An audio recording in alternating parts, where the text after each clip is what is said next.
مرد عورت بالغ صاحب نصاب کے اوپر قربانی کرنا واجب ہے، ضروری ہے، اس کو کرنا ہے۔ اور جیسے کہ بتایا تھا وَلِكُلِّ أُمَّةٍ جَعَلْنَا مَنْسَكًا لِيَذْكُرُوا اسْمَ اللَّهِ عَلَى مَا رَزَقَهُم مِّن بَهِيمَةِ الْأَنْعَامِ۔ یہ قربانی اللہ نے صرف امت محمدیہ پر لازم نہیں کی، بلکہ تمام امتوں کے اوپر اللہ نے قربانی لازم کی ہے۔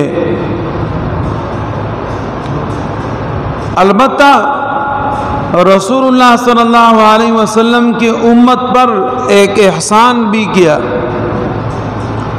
اور وہ یہ ہے کہ قربانی بھی کرے اور قربانی کا گوشت بھی کھائے۔ جبکہ پہلے ایسا ہوتا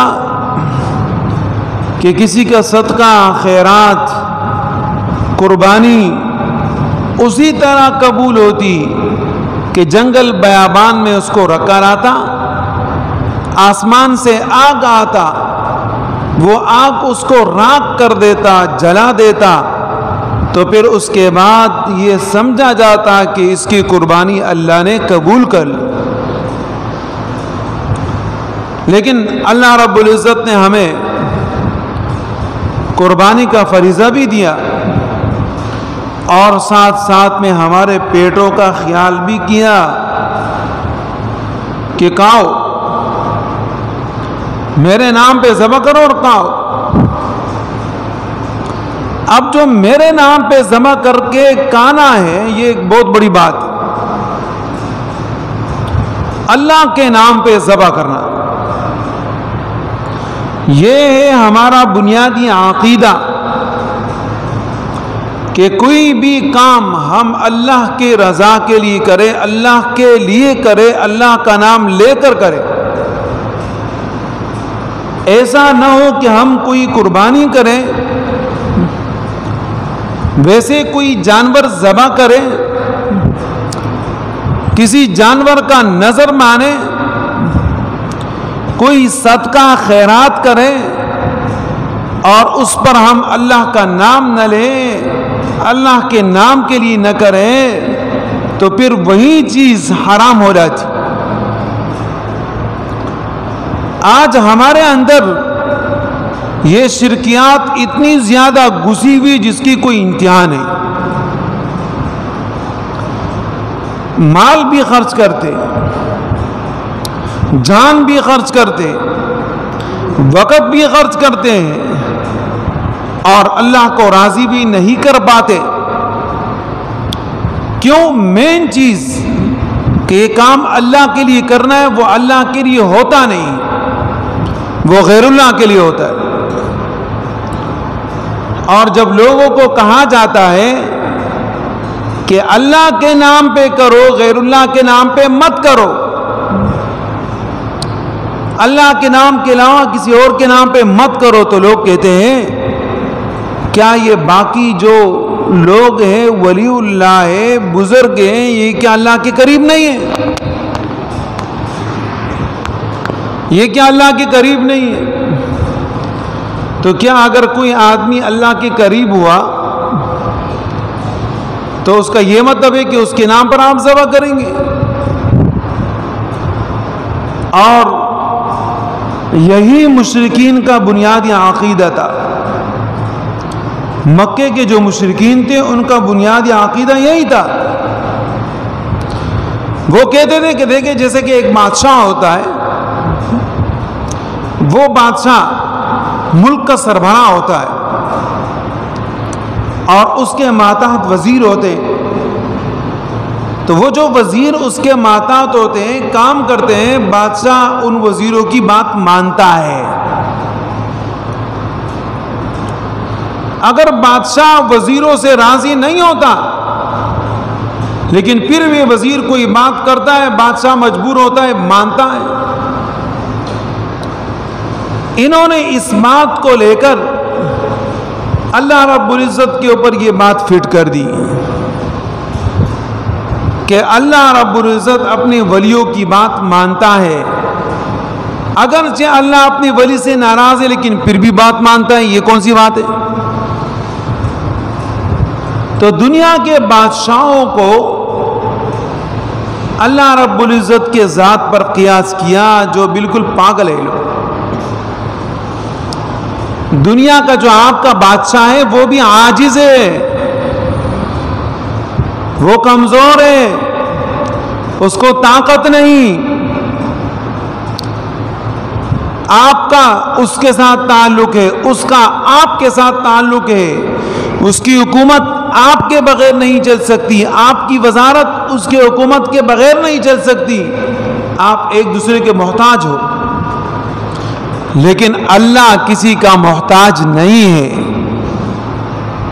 کہ اللہ کو حکومت چلانے کے لیے فرشتوں کی ضرورت ہے، نعوذ باللہ۔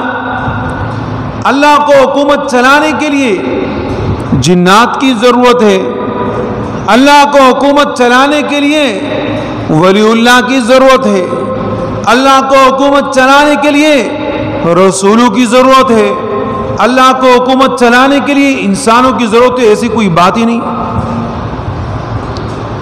اللہ نے صاف الفاظ میں بتا دیا، اللہ الصمد، اللہ بے نیاز ہے۔ جو بے نیاز ہوتا ہے اس کو کسی کی ضرورت نہیں ہوتی۔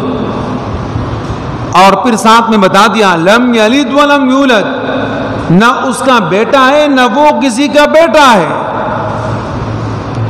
اور پھر یہ بھی بتا دیا کہ وَلَمْ يَكُنْ لَهُ كُفُوًا أَحَدٌ، اس کے برابر بھی کوئی نہیں ہے۔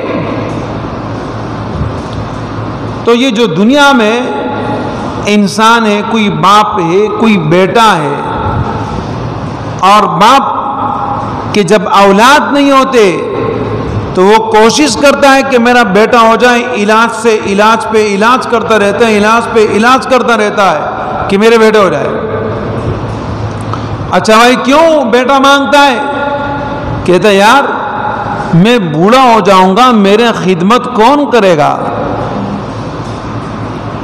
تو یہ باپ اپنے بیٹوں کا محتاج ہے، یہ بیٹے باپ کے محتاج ہے۔ تو دنیا کے لوگ ایک دوسرے کے محتاج ہوتے ہیں، چاہے کوئی آدمی کتنا بھی بڑا ارب پتی بن جائے لیکن وہ ایک بنگی کا محتاج ہے۔ وہ آئے گا، اس کا کٹر صاف کرے گا، اس کا لین صاف کرے گا، وہ اس کا محتاج ہے۔ اگرچہ وہ ارب پتی ہے، کاٹن میں گھومتا ہے، عطر لگاتا ہے، لیکن وہ ٹٹی بھی تو کرتا ہے نا، وہ کرتا ہے، وہ محتاج ہے۔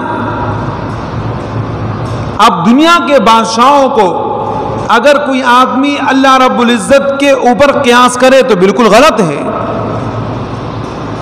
اللہ کو کسی چیز کی ضرورت ہی نہیں ہے، وہ بے نیاز بادشاہ ہے۔ اس لیے اللہ پاک اپنا نظام خود چلاتے ہیں، آپ سے پوچھ کر نہیں چلاتے۔ تو یہ کہتے ہیں کہ ہم اللہ کے علاوہ پیروں اور ولیوں کے نام پر اس لیے ذبح کرتے ہیں کہ یہ اللہ کے قریب ہے، یہ اللہ کے کیا ہے؟ قریب ہے۔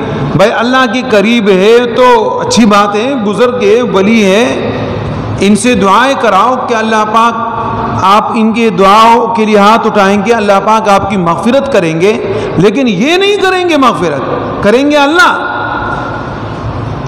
اور اللہ کی مرضی ہوگی تو ان کی دعا قبول کریں گے، اللہ کی مرضی نہیں ہے تو ان کی دعا بھی قبول نہیں ہے، ختم۔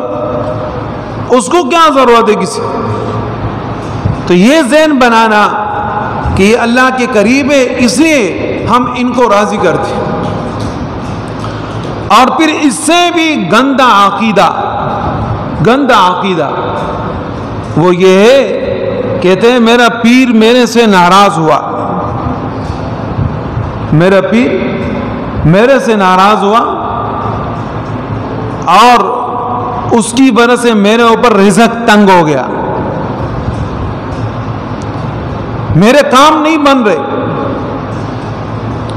ہر جگہ میرے لیے مشکلات ہے۔ کیا ہوا بھائی؟ پیر ناراض ہو گیا۔ ارے ظالم انسان، یہ کام اللہ کا ہے، وَفِي السَّمَاءِ رِزْقُكُمْ وَمَا تُوعَدُونَ، تمہارا رزق آسمان میں، وعدہ اس نے کیا ہے، سبب وہ بنائے گا، کام وہ کرے گا، جو اس کی مرضی ہوگی وہی ہوگا، جو مرضی نہیں ہوگی نہیں ہوگا۔ اس کو ناراض کرتا ہے، یہ نہیں کہتا کہ میرا اللہ مجھ سے ناراض ہے اس لیے مجھے رزق نہیں مل رہا، یہ کہتا ہے میرا پیر ناراض ہے تو مجھے رزق نہیں مل رہا، کام نہیں مل رہا، میرا پیر ناراض ہے۔ مشرکین کا یہ عقیدہ تھا۔ یہ سارے مشرکوں کے عقیدے ہیں،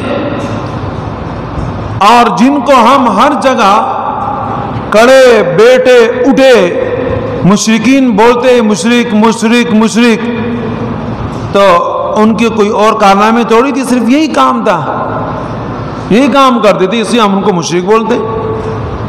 قرآن نے اسی ان کو مشرک بتایا۔ اور آج ہم لوگ کا حال یہ ہے کہ ہمارا معاملہ ان سے بھی کئی گزرا ہے، اس سے بھی بدتر ہے، لیکن ہم اپنے آپ کو صحیح مسلمان کہتے ہیں اور ان کو مشرک کہتے ہیں نا، اپنا گناہ نظر نہیں آتا اور دوسرے کے گناہ کے متعلق انگلیاں اٹھانے کے لیے ہم ہر وقت تیار ہوتے ہیں، یہ ایسا ہے، یہ ایسا ہے، یہ ایسا ہے، اور خود کتنا اچھا ہے اپنی طرف کوئی دھیان نہیں۔ ایسا ہی ان کا یہ عقیدہ تھا کہ میرا پیر مجھ سے راضی ہے، اس لیے جہاں جاتا ہوں میرا کام مجھے مل جاتا ہے، میرے مشکلات حل ہو جاتے ہیں، میرا پیر مجھ سے راضی۔ اللہ کو چھوڑ دیا، پیر کے پیچھے پڑ گیا، یہی ہے مشرک والا عقیدہ۔ مشرکین کے عقیدے ہی ہوتے۔ آج کوئی آدمی اٹھتا ہے، شروع کر دیتا ہے، جناب پیر کے پاس گیا، چلا اور اس سے پوچھا کہ میں یہ کام کرنا چاہتا ہوں، میں کروں نہیں کروں، آپ بتاؤ کہ صحیح ہوگا یا غلط ہوگا۔ اس کے پاس چلا جاتا، ارے آپ نے مشورہ کرنا ہے تو نبی علیہ الصلوۃ والسلام کا ارشاد مبارکہ ہے، المستشار مؤتمن، جس سے آپ مشورہ کرتے ہو وہ آپ کا امین ہے، اور ایک مسلمان جو اپنے لیے پسند کرتا ہے اس کو چاہیے کہ وہی دوسرے مسلمان کے لیے پسند کرے۔ آپ کا مشورہ دینے والا آدمی ایسا ہونا چاہیے۔ لیکن آپ نے ایک ذہن بنایا ہے کہ چاہے میں حلال کروں، چاہے میں حرام کروں، چاہے میں جائز کروں، چاہے میں ناجائز کروں، میں جیسے بھی کروں، بس میرا پیر بولے کہ ہاں کرو تو بس میں کروں گا، وہ میرے لیے حلال ہو جائے گا۔ مشرکین بھی یہی کام کیا کرتے تھے، اور کوئی کام تھوڑی کرتے تھے، یہی کام کرتے تھے۔ ان کو جب کسی کام کے لیے جانا ہوتا تو مکے کے اندر الاستسقام بالازلام، مکے میں ایک آدمی بیت اللہ کے پاس ہوتا، اس کے پاس بوری ہوتی، اور بوری کے اندر تیر ہوتے، ایک تیر کے اوپر لکھا ہوا ہے نعم، جی ہاں، دوسرے تیر کے اوپر لکھا ہوا ہے لا، نہیں، اور تیسرے تیر ایسا ہے کہ وہ خالی ہے، نہ نعم ہے اور نہ لا ہے۔ تو ان کی بوری میں ایسے تیر بندے ہوتے تھے، نعم، لا اور خالی تیر پڑے ہوتے تھے۔ کوئی آدمی آتا ان سے کہتا کہ یار میں نے ٹوپی بیچنے کا کاروبار کرنا ہے، ڈیزل کا کاروبار کرنا ہے، پیٹرول کا کام کرنا ہے، اور تجارت کرنا ہے، آپ بتاؤ میرے لیے اچھا ہے یا نہیں؟ میں نے شام کا سفر کرنا ہے، میں نے عراق کا سفر کرنا ہے، آپ بتاؤ کہ میرے لیے اچھا ہے اچھا نہیں ہے؟ تو وہ کیا کرتا، وہ بوری کو اٹھاتا، ایسے گھماتا، اور پھر اس کے بعد اس کے منہ کھولتا، کوئی تیر جو پہلے آیا پڑا نیچے زمین پہ، اس کے اوپر لکھا ہوا انعام صحیح ہے، تو بولتا ہاں آپ کا سفر صحیح، آپ کا کام صحیح ہے، آپ کر سکتے ہو۔ اور اگر اس کے اوپر لکھا ہوتا کہ لا نہیں، تو پھر کہتا ماما آپ کا یہ کام صحیح نہیں ہے، آپ مت کرو۔ اور اگر وہ تیر پڑتا کہ جس کے اوپر نہ لا ہے نہ نعم ہے، خالی تیر آ کے زمین پہ پڑا تو پھر وہ اٹھا کے دوبارہ بوری کے اندر رکھتے تھے اور دوبارہ پھر ہلاتے تھے. تو ایسے ہلانے کے بعد پھر اگر زمین کے اوپر کوئی تیر نیچے پڑتا، نام لکھا ہوا ہے تو کہتا آپ کا کام صحیح ہے، لا لکھا ہوا ہے نہیں، خالی ہے، پھر دوبارہ گھماتا. آج ہم یہ کام کر رہے نہیں کر رہے؟ سارے ہم یہ کام کرتے، لیکن اپنے آپ کو ہم بولتے مسلمان، ان کو بولتے مشرک. یہی چیز ہے. قرآن جاں بجاں ہمیں ارشاد فرماتا ہے، جاں بجاں، کہ اللہ کے علاوہ نہ کوئی نفع دینے والا ہے، اللہ کے علاوہ نہ کوئی نقصان دینے والا ہے. وہ اللہ تم سے راضی ہوگا، تمہارے سارے کام بنے ہوئے ہوں گے. وہ اللہ تم سے ناراض ہوگا، تمہارے سارے کام بگڑے ہوئے ہوں گے. جہاں بجا اللہ پاک کا یہی ارشاد ہے. اللہ پاک فرماتے ہیں استغفروا ربکم انہ کان غفارا، کثرت کے ساتھ استغفار کرو، وہ اللہ تم سے خوش ہوگا. یرسل السماء علیکم مدرارا، آسمان سے تمہارے اوپر نعمتوں کی، رحمتوں کی، برکتوں کی بارش برسائیں گے. اس طرف ہمارا کوئی دھیان نہیں، ہمارے دھیان اس طرف ہے، دوسرے کی طرف. تو یہ جو مشرکین تھے وہ یہی کام کیا کرتے تھے اور کوئی کام نہیں کرتے تھے. کیا آپ سمجھتے ہو کہ وہ کوئی زنا کرتے تھے؟ نہیں، یہ نہیں کرتے. یا وہ کہتے تھے کہ بھئی شراب، وہ بھی کہتے تھے شراب حرام ہے، وہ بھی کہتے تھے زنا حرام، وہ بھی کہتے تھے چوری حرام ہے. وہ کون سا اس کو ثواب سمجھتے تھے؟ کوئی مذہب اس کو ثواب نہیں سمجھتا اور کوئی مذہب اس کو اچھا نہیں سمجھتے، سارے اس کو برا سمجھتے. لیکن ان کاموں کی وجہ سے اچھا، اور وہ یہ بھی نہیں سمجھتے کہ اللہ کے برابر کوئی ہے، کبھی بھی نہیں سمجھتے تھے. یہ ان کا عقیدہ تھا کہ اللہ کے برابر کوئی نہیں ہے. اچھا، وہ یہ بھی سمجھتے تھے کہ آسمان اللہ نے پیدا کیا، زمین اللہ نے پیدا کیا، نظام اللہ چلاتا ہے. صرف اتنی بات وہ کیا کرتے تھے کہ اللہ سارا کام کرتا ہے، لیکن یہ جو چھوٹے، جو اللہ کے قریب ہے نا، یہ بھی کچھ نہ کچھ کام کر سکتے ہیں. جیسے کہ بادشاہ ہوتا ہے، ملک کا وزیر اعظم، وہ ملک چلاتا ہے، لیکن نیچے وزراء کو کام دیے ہوتے، بھائی یہ کام، سڑکوں کا کام تم سنبھالو، خوراک کا کام تم سنبھالو، مسئلہ نہیں مجھ سے مت پوچھو، چھوٹے پوٹے کام ہے نا مجھ سے مت پوچھو.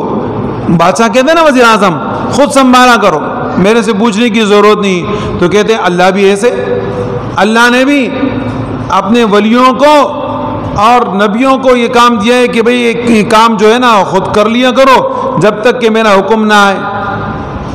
اب دنیا کے بادشاہوں کو اس بادشاہ پر قیاس کرتے تھے. مشرکین یہ کام کرتے تھے اور کوئی کام نہیں کرتے تھے، لیکن ہم وہی کام کر رہے. اپنے آپ کو ہم کہتے ہیں اچھے ہیں، ان کو کہتے ہیں برا ہے. تو جو کام ہے وہ اللہ کے رضا کے لیے، اللہ کے نام کے لیے، اس اللہ نے ہمیں پیدا کیا ہے اور سارے کام اسی لیے کرنا ہے. تو قربانی ہم جو ذبح کریں گے وہ اللہ کے لیے کریں گے کہ یہ قربانی جو میں نے 1,00,000 1,50,000 مہنگائی کی اس دور میں، دن بدن مہنگائی بڑھتی جا رہی، دن بدن حالات ابتر ہوتے جا رہے ہیں. یہاں سے پیسے آپ نے اٹھائے، وہاں سے اٹھائے، تکلیف میں اپنے آپ کو ڈال دیا، مصیبت میں جانور خریدا اور اللہ کے نام پہ ذبح نہیں کیا تو سارا بیکار چلا گیا. اس لیے کہا جاتا ہے کہ ایک جانور کے اندر اگر 7 آدمی شریک ہے بڑے جانور میں، جیسے کہ گائے ہیں، بھینس ہے، اونٹ ہے، 7 آدمیوں میں ایک آدمی کا بھی عقیدہ خراب، سارے 7 آدمیوں کا قربانی بالکل خراب ہو جائے گا اور نہیں ہوگا. 7 آدمیوں میں سے کسی ایک آدمی کا پیسہ حرام کا ہے، سب کا قربانی چلا گیا، ضائع ہو گیا، فالتو میں چلا گیا. ہاں، خواہ کسی کی تحقیق نہیں کرنی. ایک آدمی ہے نا، اس کا حرام پیسے سب کو پتہ ہے، اس کا پیسہ حرام ہے، اس کی بات کر رہا ہوں. ایک آدمی اس کے بارے میں آپ کو پتہ نہیں ہے، وہ کام کرتا ہے، اس کے متعلق خواہ معلومات نہیں کرنی ہے کہ آپ اپنے آپ کو مجسٹریٹ بنائیں اور جناب جو ہے نا میں کوئی بہت بڑا اتنا آدمی آ گیا ہوں کہ ہر ایک آدمی کے مال کی تحقیق کرو، یہ کام کیا کرتا ہے، کہاں سے لیتا ہے پیسہ، پھر کس کو دیتا ہے، پھر کیسے لیتا ہے، پھر کیا کرتا ہے. اس کی ضرورت نہیں ہے. جس کا حرام کام سب کو پتہ ہے، اب وہ آدمی آپ کے ساتھ قربانی میں شریک ہے تو پھر اس کے بنا پر سب کی قربانی ضائع ہو جائے گی. اللہ نے کیسا سہولت ہمیں عطا فرمایا کہ قربانی آپ کرنا چاہتے ہو، آپ اس قربانی کی جانور میں عقیقہ کرنا چاہتے ہو، اپنے بچے کا عقیقہ کرنا چاہتے ہیں، بالکل آپ کریں، آپ کے لیے جائز ہے. آپ کہتے ہو میں اپنے دنیا سے گئے گزرے ماں باپ کے لیے قربانی کرنا چاہتا ہوں، آپ کریں. آپ کہتے ہو کہ نبی اکرم صلی اللہ علیہ وسلم سے مجھے بڑی محبت ہے کہ اس نے ہمیں اتنے مقام پہ پہنچایا ہے، لہذا میں اس کے لیے قربانی کرنا چاہتا ہوں. آپ کو مکمل اجازت ہے، آپ قربانی نبی علیہ الصلوۃ والسلام کے لیے کریں. آپ کہتے ہیں کہ میں واجب کے علاوہ نفلی قربانی بھی کرنا چاہتا ہوں، بالکل آپ وہ نفلی قربانی بھی اس میں کریں. کتنا آسان دین اللہ پاک نے ہمیں عطا فرمایا، کوئی ایسی سختی نہیں ہے، آسان دین ہے. آپ کے پاس پیسہ ہے، آپ پر قربانی لازم ہے، آپ کریں. آپ کے پاس پیسہ نہیں ہے، انتظام نہیں ہے، حالات آپ کے ابتر ہے، مہنگائی کی وجہ سے آپ مارے ہوئے، کوئی پیسہ نہیں ہے، آپ قربانی نہ کریں، آپ کے اوپر کوئی گناہ نہیں ہے. لیکن آپ کے پاس پیسہ ہے اور آپ قربانی نہیں کرتے، یہاں آ کر بات خراب ہوگی. اسی کے پیسہ کام آنے والا نہیں ہے، یہ پیسہ کام آنے والا نہیں ہے. یہی پیسہ ہے جو آپ قربانی کریں گے، یہی پیسہ آپ کا کام آئے گا. وہ پیسہ جو آپ نے اپنے گھر میں رکھا ہے کہ میرا کام آئے گا، وہ آپ کا کام نہیں آئے گا. آپ کا سانس نکل جائے گا، روح نکل جائے گی، وہ پیسہ وہاں پڑا ہوگا. بچے ایک دوسرے کے ساتھ لڑیں گے، دشمنیاں کریں گے اور مسائل بنائیں گے، آپ کے کام نہیں آئے گا. آپ کے کام آنے والی چیز وہی ہے جو آپ نے اپنی زندگی کے اندر اللہ کے نام پہ دے دی، وہ آپ کے کام آنے والا ہے. ورنہ ہماری اولادیں وہ اولادیں نہیں ہیں کہ مرنے کے بعد ہمارے نام پہ صدقہ خیرات کرے، ہمارے لیے ہاتھ اٹھا کے دعائیں کرے، بلکہ وہ تو یہ کہیں گے کہ اچھا ہوا بابا سے جان چھوٹ گئی، جب یہ زندہ تھا تو 1 روپیہ ہمارے ہاتھ نہیں آتا تھا. اس لیے آپ کو کہتے ہیں کنجوسی مت کرو. اللہ نے آپ کو جتنا دیا ہے، نہیں دیا ہے مسئلہ نہیں، آپ کو دیا ہے تو پھر کلم کلا خرچ کرو. 100 روپے آپ کو اللہ نے دیے، 10 روپے نکالو خرچ کرو، کوئی فرق نہیں پڑتا. 1000 دیا ہے، 50 نکالو، 60 نکالو، خرچ کرو. کس کے لیے؟ صرف ایک اللہ کے لیے. اور جب آپ اپنے کام میں اللہ کو پارٹنر بناتے ہیں نا، اللہ کو پارٹنر بناتے ہیں، پھر آپ اپنے کام کو دیکھیں کیسے برکت ہوتا ہے اللہ کی رضا کے لیے. پھر یہ کہ آپ کا کام چلتا ہے، اسی کہ آپ کے ساتھ اس کام میں اللہ پارٹنر ہو گیا، اپنے اللہ کو دے دیا، اب اللہ آپ کا کام چلائے گا. ظاہر ہے ایک آدمی اس کے پاس کھانے کا انتظام نہیں، اس کے پاس کپڑے کا انتظام نہیں، اس کے پاس چپل کا انتظام نہیں، اس کے پاس راشن کا کوئی انتظام نہیں. آپ نے اس کو پیسے دے دیا تو آپ بتائے، منہ سے وہ کچھ کہے نہ کہے، اس کا دل بولتا ہے اے اللہ اس کو خوش رکھ، اے اللہ اس کے مشکلات کو دور کر. یہی دعا ہمیں چاہیے، یہی دعا ہے ہمارا بیڑا پار کرنے والی، یہی دعا ہے. تو جو کام کرنا ہے اللہ کے لیے کرنا ہے، اور اللہ کے لیے کرو گے تو اس کا بدلہ ملے گا، دنیا میں بھی ملے گا، آخرت میں بھی ملے گا. اور اگر اپنی غرض کے لیے کرنا ہے نا کہ بس یہ کہ میرا نام ہو جائے، میرا نشان ہو جائے اور لوگ میرے محتاط بن جائیں، لوگ مجھے بڑا مانے، لوگ مجھے سخی کہے، تو حدیث مبارکہ کے الفاظ دیکھ لو. نبی علیہ الصلوۃ والسلام فرماتے ہیں آخرت میں یہی ہوگا. اللہ پاک فرمائیں گے کہ جس کے لیے تم نے دیا تھا نا کہ بہادر بن جاؤں، سخی بن جاؤں، لوگ مجھے سخی کہیں، بس آپ کو لوگوں نے سخی کہہ دیا، بدلہ آپ کو مل گیا، اب اور کیا بدلہ چاہیے، اور کیا بدلہ چاہیے؟ اس لیے انسان غریب کے ساتھ، مستحق کے ساتھ اور نیک لوگوں کے ساتھ، اچھے لوگوں کے ساتھ تعاون کرے تو ایسے کرے کہ کسی کو پتہ نہ چلے، آپ کا پیسہ بھی اچھی جگہ پہ چلا گیا، ثواب بھی آپ کو ملا، آپ کی زندگی بن گئی۔ آپ اپنے بچوں کو قرآن کریم کی تعلیم دیا کرے، یہ ضروری ہے۔ کم از کم آپ کا جنازہ تو پڑے گا نا، اور کچھ نہیں، آپ کے جنازے میں تو شریک ہوگا۔ کتنے جنازے ہمارے ہوتے ہیں کہ جناب کوئی آدمی کھڑا ہی نہیں ہوتا، باپ کا جنازہ بیٹا وہاں کھڑا ہے۔ اپنے بچے نہیں پڑھوا سکتے تو جو دوسرے کے بچے ہیں نا، ان کو قرآن کریم کی تعلیم دو، اس کا خرچہ برداشت کرو۔ کیا خرچہ ہوگا؟ کون سا آپ نے اس کو راشن دینا ہے؟ دے سکتے ہو، بہت اچھی بات ہے، اتنی اچھی بات ہے جس کی انتہا نہیں۔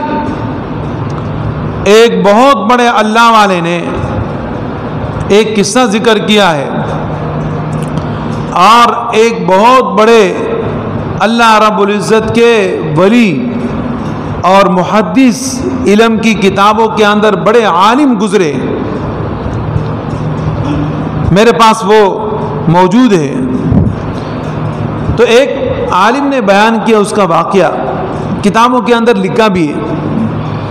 وہ قبرستان میں کام کیا کرتے تھے، مردوں کو دفنانے کا کام وہ آدمی کرتا تھا، مردوں کو دفناتے تھے، اور اس کام سے آپ اچھی طریقے سے واقف ہیں۔ تو ایک عورت آئی اور اس نے وہاں اس قبر کھودنے والے سے کہا کہ قبر کھود لو، اور کچھ ٹائم کے بعد ایک جنازہ رہے گا۔ جیسے قبرستان میں ہوتا ہے، انہوں نے قبر تیار کر لی۔ اب ایک جنازہ آیا اور اس کو قبر کے اندر رکھا۔ اس مردے کو جب رکھ دیا تو وہ دفن کرنے والے گورکن تو دیکھتے ہیں نا، تو جیسے ہی قبر بند کرنے لگے، وہ قبر خود بخود باغ بن گیا، سب کچھ سہولت اس کے اندر آئی، اور انہوں نے دیکھ لیا، اس بڑے عالم نے دیکھ لیا، میرے خیال میں امام اخفش رحمہ اللہ اس طرح نام، دیکھ لیا۔ اب جب دیکھ لیا تو یہ بڑے حیران ہو گئے، کہنے لگے کہ یار یہ تو بہت بڑا کوئی اللہ کا ولی ہے، بزرگ ہے، کہ جیسے قبر کے اندر رکھا اور قبر کیا ہو گئی، باغیچہ بن گیا۔ اب یہ آدمی اس عورت جو آئی تھی اس کے پیچھے چل پڑا اور معلومات کی، اس کے گھر پہ پہنچا تو اس نے کہا کہ آپ کا بیٹا کیا کام کرتا تھا؟ اس نے کہا میرا بیٹا مدرسے کا طالب علم تھا، مدرسے میں پڑھتا تھا،